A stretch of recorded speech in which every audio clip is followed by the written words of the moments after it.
8 TikTok creators just sued the federal government to block the law that would essentially ban TikTok in the United States in just 9 months. And you probably know these creators at the center of the suit. Maybe you even follow them. Brian Firebaugh, Chloe Joy Sexton, Talia Cadet, Timothy Martin, Kira Span, Paul Tran, Christopher Townsend, and Stephen King joined together to file this lawsuit in the U.S. Appeals Court in Washington, D.C. today.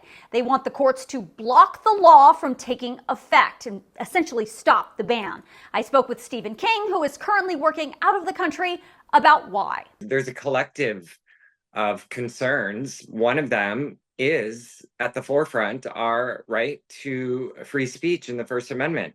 Secondly, yes, this not only for myself, but 7 million small businesses that use TikTok to advertise and make an income on the platform, as well as every creator, whether you're a creator or not, that has the potential to monetize and potentially turn this into a living.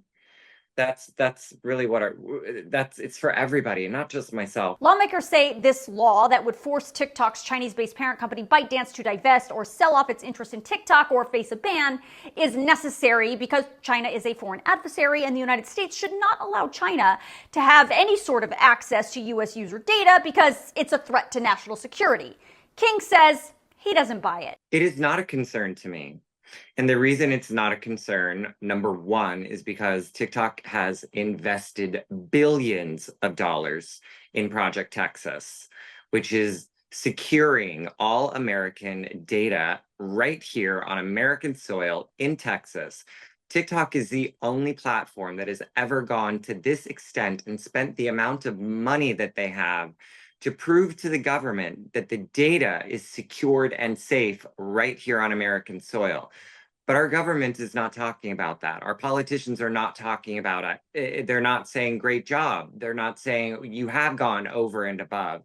And once again, there is absolutely no proof to this point that has been revealed to the American public that our data is at risk. TikTok has also quickly become one of the leading sources for news for young people here in the United States. And lawmakers who support this new law say that's actually another reason why it should be banned. The Chinese Communist Party has no First Amendment right to control TikTok any more than the Soviet Union had a First Amendment right to control ABC and NBC and CBS. And the fact that we're putting the leading news source for the most impressionable minds in our society in the hands of our leading foreign adversary is an act of self-sabotage. But in the lawsuit, King says it really has nothing to do with China. He gets his domestic and international news from TikTok, and he believes, and the lawsuit alleges, that Congress just banned the app because they don't like the type of information that spreads on TikTok. When I spoke about getting my news from journalists,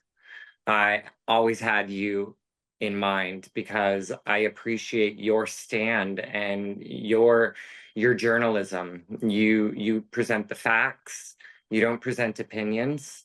And that's what I'm talking about when I'm talking about the unfiltered, raw information that we can receive on this app. Our government wasn't prepared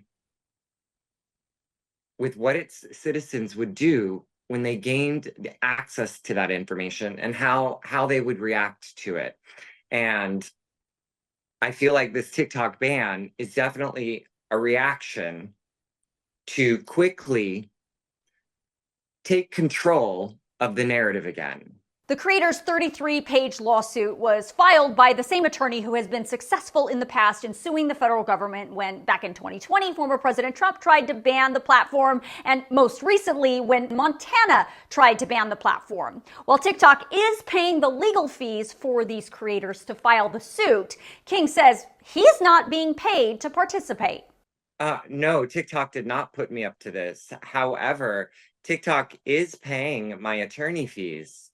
It's a very expensive endeavor. I'm not being paid by TikTok to participate in this lawsuit. I have joined this lawsuit because I'm passionate about TikTok and I'm passionate about everyone's First Amendment right to free speech.